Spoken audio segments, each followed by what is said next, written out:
নমস্কার বন্ধুরা, আমার চ্যানেলে আপনাদের সবাইকে স্বাগত জানাই।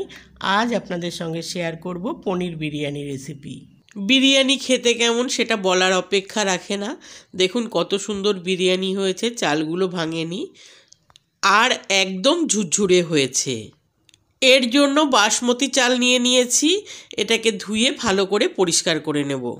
5-6 বার জল পাল্টে ধুয়ে পরিষ্কার করে নিয়েছি। এটাকে অন্তত 30 মিনিট ভিজিয়ে রাখবো, তাই জন্য একটা ঢাকা দিয়ে দিলাম। বিরিয়ানির মশলা বানিয়ে নেব। পুরো ভিডিও আমার চ্যানেলে আছে, ডেসক্রিপশন বক্সে লিংক দিয়ে দেব।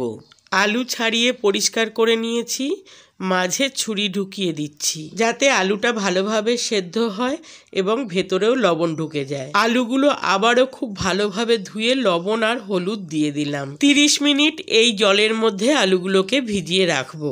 30 মিনিট পর আলুগুলোকে সেদ্ধ করতে বসিয়ে দিলাম। পনির নিয়েছি, পনিরটাকে বড় বড় টুকরো করে কেটে নিচ্ছি। বিরিয়ানিতে ছোট ছোট পনির ভালো লাগে না। এই রকম বড় বড় করে কেটে নিয়েছি। একটা কাঁটা চামচের সাহায্যে পনিরগুলোকে ফুটো ফুটো করে দিচ্ছি। সব পনিরগুলোকে ফুটো করে দিয়েছি, এতে পনিরের ভেতরে মশলা আর লবণ দুটোই ঢুকে যাবে।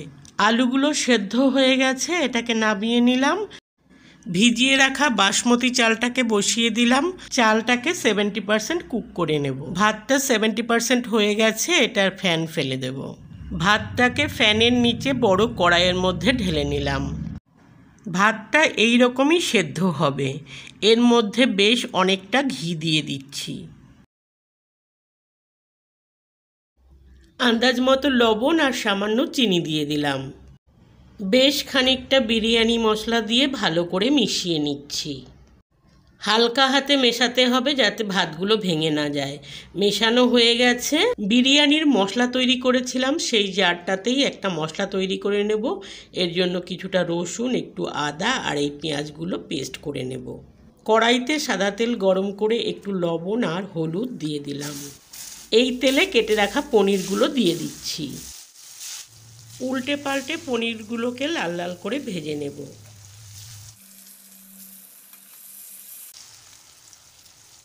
পনিরগুলো ভাজা হয়ে গেছে, তুলে নিচ্ছি। একইভাবে বাকি পনিরগুলোকেও ভেজে নেব। সব পনিরগুলোকে এইরকমভাবে ভেজে নিয়েছি। ওই পনির ভাজা তেলেই পেঁয়াজ, রসুন, আদার পেস্ট দিয়ে দিলাম। ভালো করে কষিয়ে নিচ্ছি। মিক্সির জারটা ধুয়ে একটু জল দিয়ে আবারও কষিয়ে নিচ্ছি। আন্দাজ মতো হলুদ আর লবণ দিয়ে কষিয়ে নিচ্ছি। মশলাটা খুব ভালো করে কষিয়ে নিতে হবে। দিয়ে দিলাম বেশ খানিকটা ঘি। মশলার সাথে খুব ভালো করে মিশিয়ে দিচ্ছি। আন্দাজ মতো লাল লঙ্কার গুঁড়ো দিয়ে আবারও কষিয়ে নিচ্ছি।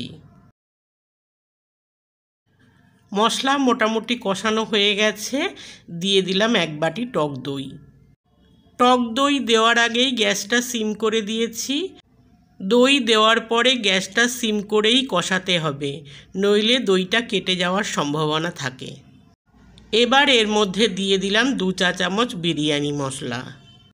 সব মশলা একসাথে খুব ভালো করে মিশিয়ে নিয়ে সেদ্ধ করা আলুগুলো দিয়ে দিলাম।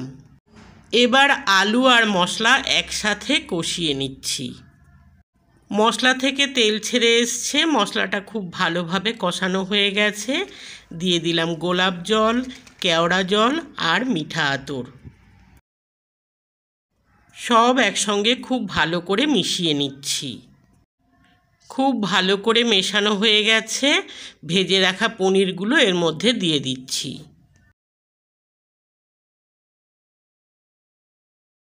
ভাজা পনিরগুলোকে মশলার সাথে মিশিয়ে দিচ্ছি।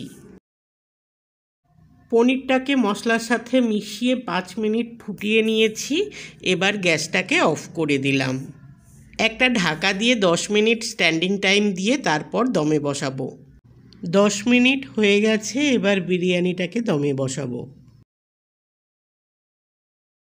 একটা ননস্টিক হাঁড়িতে প্রথমে কিছুটা গ্রেভি দিয়ে দিলাম। এরপর রাইসের একটা লেয়ার তৈরি করে নিলাম। এবার রাইসের ওপরে আলু, পনির আর গ্রেভি দিয়ে আরেকটা লেয়ার তৈরি করে নিচ্ছি। এবার রাইস দিয়ে আরেকটা লেয়ার তৈরি করে দিচ্ছি। এই রাইসের ওপরে আবার পনির, আলু, গ্রেভি দিয়ে দিচ্ছি।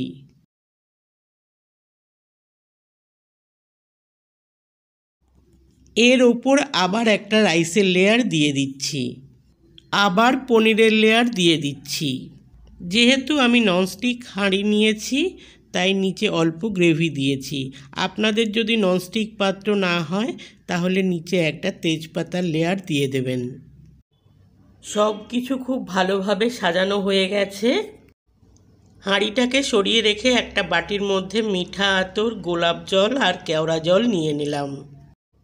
এই মিশ্রণটা ওপর থেকে দিয়ে দিলাম। এক বাটি দুধ দিয়ে দিচ্ছি। সব কিছু দেওয়া শেষ হয়ে গেছে। একটা ঢাকা দিয়ে দিলাম। ঢাকনায় যে ছিদ্রটা আছে সেটা আটা দিয়ে সিল করে দিয়ে গ্যাস অন করে দিলাম। গ্যাসটা সিম করে দিয়ে আধা ঘন্টা দমে রেখে দেব। আধা ঘন্টা পর গ্যাস অফ করে দিয়ে বিরিয়ানিটা খুলছি। দেখুন কত সুন্দর বিরিয়ানি হয়েছে। এবার বিরিয়ানিটা পরিবেশন করছি। একটা চীনামাটির প্লেট নিয়ে নিয়েছি, এতে রাইসগুলো কেটে যাবে না। যারা মাংস খান না তারা এইভাবে পনির বিরিয়ানি বানিয়ে দেখুন, অসাধারণ লাগবে। রায়তার সাথে পরিবেশন করলাম। পুরো ভিডিও দেখার জন্য অসংখ্য ধন্যবাদ।